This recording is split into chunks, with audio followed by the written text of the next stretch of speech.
যাদের নামাজ পড়ার সময় দুনিয়াবি চিন্তা মনে আসে বা নামাজে অমনোযোগী তৈরি হয়, তারা ভিডিওটি শেষ পর্যন্ত দেখার অনুরোধ রইল। হযরত আলী রাদিয়াল্লাহু তাআলা আনহুর কাছে একজন ব্যক্তি এসেছে। তখন লোকটা বলল, হুজুর, আমার নামাজে মন বসে না। নামাজে দাঁড়ালে আমার দুনিয়াবি নানা চিন্তা আসে। হুজুর, আমার এই নামাজ কি আল্লাহ তাআলা কবুল করবেন? তখন হযরত আলী রাদিয়াল্লাহু তাআলা আনহা বলেছেন, না, তোমার নামাজ কবুল হবে না। তখন লোকটা মনে অনেক কষ্ট নিয়ে চলে যাচ্ছেন। এমন সময় রাসূল সাল্লাল্লাহু আলাইহি ওয়াসাল্লাম এসে হযরত আলী রাদিয়াল্লাহু তাআলা আনহুকে জিজ্ঞাসা করলেন, ইয়া আলী, আপনার কাছে লোকটা কেন এসেছিল? এসে দেখি মন খারাপ করে চলে গেল। কেন, কি হয়েছে, আমাকে বলুন। তখন আলী রাদিয়াল্লাহু তাআলা আনহু বলেন, তিনি আমার কাছে জানতে এসেছেন যে নামাজে দুনিয়াবি চিন্তা আসলে নামাজ হবে কিনা। আমি বলেছি, না, তোমার নামাজ কবুল হবে না। রাসূল সাল্লাল্লাহু আলাইহি ওয়াসাল্লাম তখন বলেন, ইয়া আলী, আপনাকে আমি একটা চাদর উপহার দিতে চাই, তবে একটা শর্ত আছে। আলী রাদিয়াল্লাহু তাআলা আনহু খুশি হয়ে বলেন, ইয়া রাসূলুল্লাহ, কি শর্ত তা বলুন, আমি আপনার সকল শর্ত মেনে নিব। বুঝতেই তো পারছেন রাসূল সাল্লাল্লাহু আলাইহি ইসলামের চাদর বলে কথা। তখন রাসূল সাল্লাল্লাহু আলাইহি ইসলাম বললেন, ইয়া আলী, আপনি যদি এই মুহূর্তে 2 রাকাত নামাজ একনিষ্ঠভাবে পড়তে পারেন দুনিয়াবি সকল চিন্তা দূর করে, তাহলে আমি আপনাকে সেই চাদরটি উপহার দেব। আলী রাদিয়াল্লাহু তাআলা আনহু বলেন, এটা তো সাধারণ ব্যাপার। আলী রাদিয়াল্লাহু তাআলা আনহু তখন নামাজে দাঁড়িয়ে গেলেন আর তিনি নামাজ পড়তে শুরু করলেন।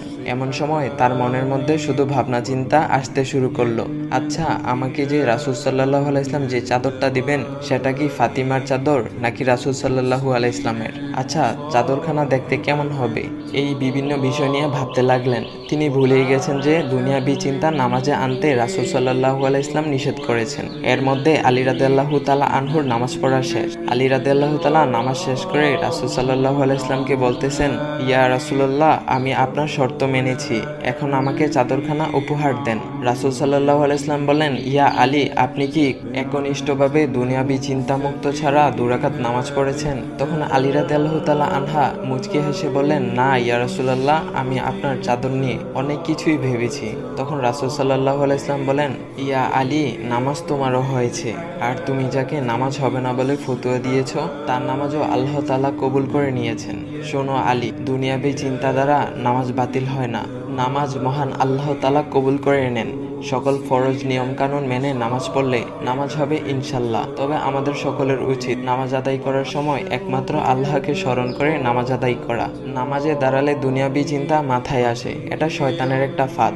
আল্লাহ তাআলা আমাদের সকলকে শয়তানের কুমন্ত্রণা থেকে হেফাজত রাখুক এবং সঠিকভাবে মনোযোগের সাথে নামাজ আদায় করার মতো তৌফিক দান করুক। সবাই বলি আমিন। চাইলে ভিডিওটা আপনি অন্যদের কাছে শেয়ার করতে পারেন, এতে